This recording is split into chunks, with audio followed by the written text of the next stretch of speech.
Un nouveau revers pour le ministre de l'Intérieur. Le tribunal administratif de Melun a annulé hier l'OQTF de l'influenceur algérien Doualem. À 59 ans, il appelait sur les réseaux sociaux à faire souffrir, je cite, les opposants au gouvernement Tebboune. Doualem a pu quitter le centre de rétention administrative hier soir. Il s'est vu accorder un titre de séjour temporaire. L'État a été condamné à lui verser 1 200 €.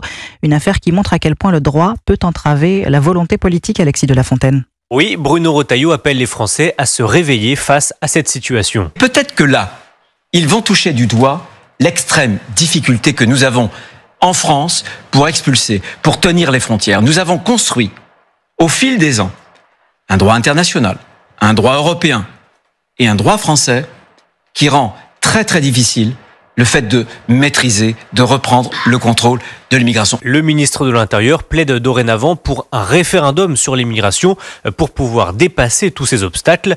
Mais pour l'instant, Bruno Retailleau reste impuissant, ce qui n'a pas échappé au député Rassemblement National, Laurent Jacobelli. Quand on veut appliquer la politique du Rassemblement National, il faut appliquer l'ensemble du programme du Rassemblement National et avoir un gouvernement Rassemblement National. Et c'est pas le cas pour monsieur Bruno Retailleau. Bref, monsieur Bruno Retailleau a voulu faire du marketing politique, ça lui revient en boomerang. Bruno Retailleau annonce tout de même faire appel de cette décision avec l'espoir enfin d'obtenir l'expulsion de cet influenceur algérien. Alexis de la Fontaine du service politique d'Europe.